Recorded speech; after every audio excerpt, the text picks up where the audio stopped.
Allah subhanahu wa ta'ala wills for His message to be heard, for His deen to be heard by everyone.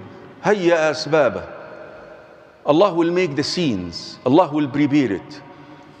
How many imams are leading Taraweeh and they have the most beautiful voices in the face of this earth now? Countless. Countless. How many? Countless. Allah chooses one imam from Algeria. One imam from Algeria leading Taraweeh. And a silly thing that you wouldn't even pay attention to it. If it happens in front of you, you wouldn't pay attention to it. A cat jumps on his shoulder,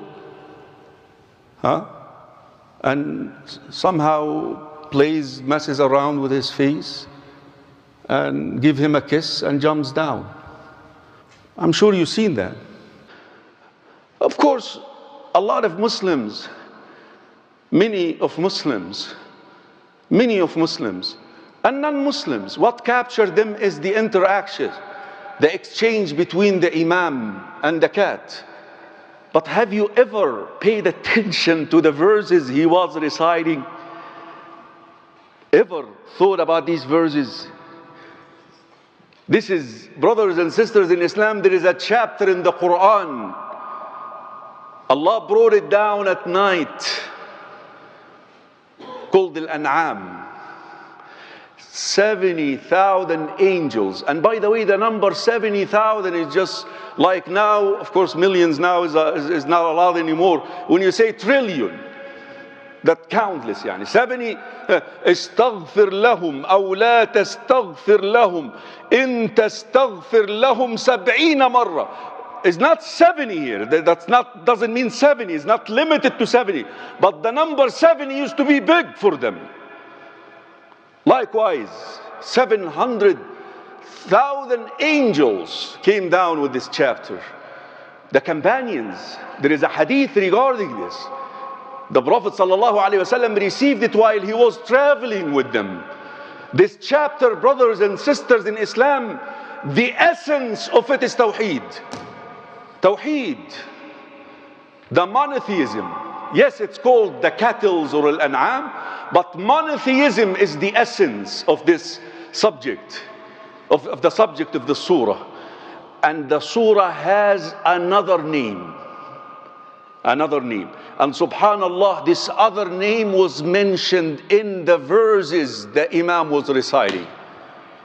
The other name is called al-Hujjah. قُلْ فَلِلَّهِ الْحُجَّةُ الْبَالِغَةُ فَلَوْ شَاءَ لَهَدَاكُمْ أَجْمَعِينَ. Hujjah means crystal clear evidence. Something that you cannot refute, you cannot question. He recited these verses, brothers and sisters in Islam, as he interacted with the cat. CNN broadcasted this video. CNN, imagine that. Non-Muslims. But again, what attracted their attention was the cat.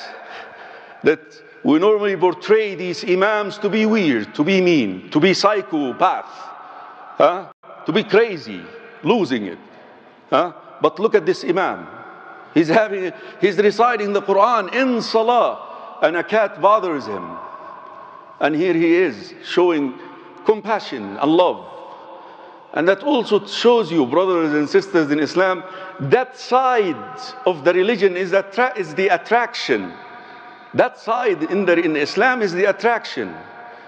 Abdullah ibn Salam, the first Jewish rabbi who accepted Islam in the history of humanity, he said, when Rasulullah sallallahu alayhi wasallam arrived Medina, I heard about him.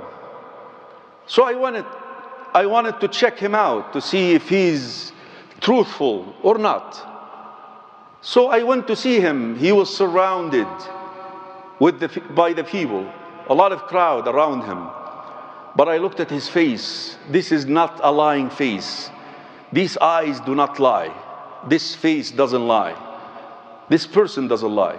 And the first words I heard him uttering from his mouth, أيها الناس O people, أفشوا السلام, spread peace amongst you. أطعموا الطعام, feed those who are hungry and needy. وصلوا الأرحام, uphold your kinship ties. وصلوا بالليل والناس نيام, pray at night while people are asleep. تدخلوا الجنة بسلام. Imagine the first words he heard the Prophet uttering. It's exactly like the cat and the Imam. These are the words that attract the people. Brothers and